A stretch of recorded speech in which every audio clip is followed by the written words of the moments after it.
शिवसेना शिंदे गटाचे खासदार नरेश म्हस्के यांनी आज माध्यमांशी बोलताना उद्धव ठाकरे आणि आदित्य ठाकरे यांच्यावर जोरदार टीका केली। नुकतीच फडणवीस यांच्यासोबत झालेली ठाकरे गटाची भेट यावर प्रतिक्रिया देताना म्हस्के म्हणाले की ही भेट देवेंद्र फडणवीस यांनी स्वीकारलेली नाही। उद्धव आणि आदित्य यांचा इतिहासच असा आहे, आधी टीका करायची आणि नंतर त्याच नेत्याच्या भेटीला जायचं। म्हस्के यांनी ठाकरेंच्या राजकीय भूमिकांवरही सवाल उपस्थित केलाय।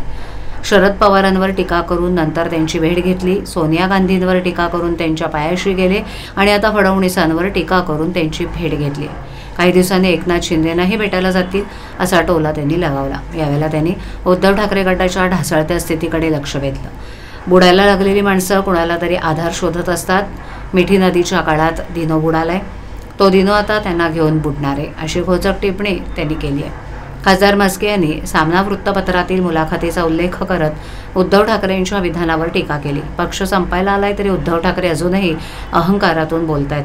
त्यांच्या पक्षाचे विरोधी पक्षनेते अंबादास दानवे काय म्हणतात, मी पुन्हा येईन, पण कोणत्या पक्षातून येईन हे माहिती नाही। हेच त्यांच्या पक्षाची सध्याची अवस्था स्पष्ट करते। सगळं सोडून जात आहेत, थोडं तरी पक्षाची काळजी घ्या, असा उपरोधिक सल्लाही त्यांनी दिलाय।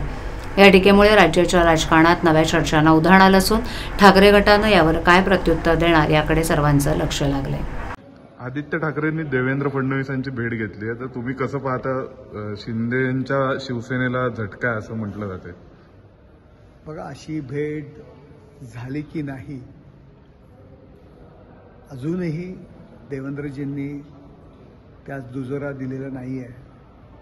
पण आपणास माहिती आहे की आतापर्यंत हा इतिहास आहे आदित्य ठाकरे उद्धव ठाकरे यांचा। शरद पवारांवरती टीका केली, शरद पवारांना भेटायला गेले। सोनिया गांधींवरती टीका केली, सोनिया गांधींना भेटायला गेले। देवेंद्रजींवरती टीका केली, आता देवेंद्रजींना भेटायला गेले। काही दिवसांना एकनाथ शिंदेवर टीका करतायत, त्यांना भेटायला येणार आहेत। काय माहितीये का, बुडणारा माणूस आहे तो आधार तर शोधतो ना। मिठीचा गाळ, आता गाळामध्ये हे बुडालेले आहेत।